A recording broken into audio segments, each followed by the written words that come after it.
Hello mga kaluto, magluluto nga pala ako ng sinaing na bangus. Yan na po ang mga rekado. Bangus, bawang, sibuyas, sili. Yan na, napakasarap na no. Taba ng baboy, asin, paminta, sampalok. Binili ko nga pa sa kaliwan. Hirap maghanap niyan. Oh, yan na. Papasolid din yung taba ng baboy. Tagyan ko taba ng baboy para masarap. Legit. Lulutuin ko yun siya ng 4 hours.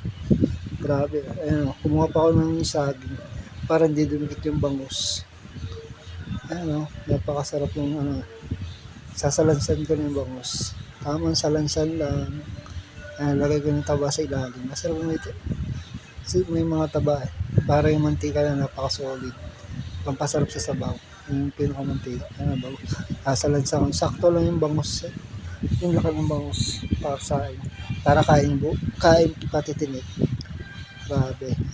Tamang salansan lang. Patas ko lang siya. Lagay ko na ulit yung taba. Lagay ko sa balok sa ilalim ng bangus. Sa ibabaw ng bangus. Yan na. Salansan ko ulit. Hindi kasya. Parang hindi magkakasya eh. Ang bangus ulit. Lagay ko yung sa balok sa ibabaw para lumasa. Tsaka yung bawang sibuyas. Yan na. Paminta.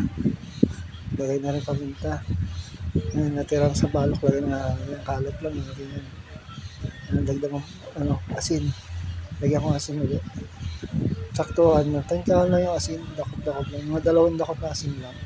Pwede na. Tutubigan na natin hanggang malubog yung isda. Tamo. Siyempre. Kasi po, kailangan maraming tubig para lulutuin natin ng 4 to 5 hours siya para sobrang lambot ng tinik. Kasalang ko na po yan.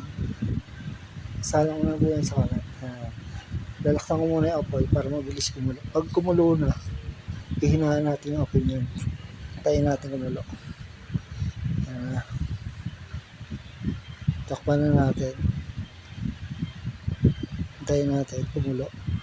Waiting tayo sa pagkulo. Kumukulo na. Picture lang pero kumukulo na talaga. Bubuksan ko na po. Silipin na. Kumukulo na. After himinahan ko na po pala yung apoy niya. Saktong apoy lang. Parang inagiinin na sinain. Ayan. Solid na itsura. Solid na. Luto na. In na. Ayan Iga na. Sarap. Sobrang sarap niya. After 5 hours yan. Naluto. After 5 hours. Solid na. Ating sinain na bangus. Itsura pala, napakasarap niya. Taste check tayo kung napakasarap. Taste check.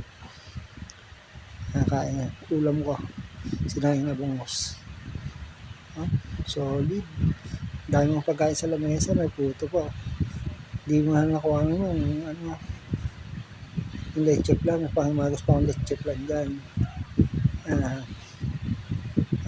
Solid. Solid na siya guys. Mga ingredients. Salamat sa panonood ng video. Thank you. Salamat po.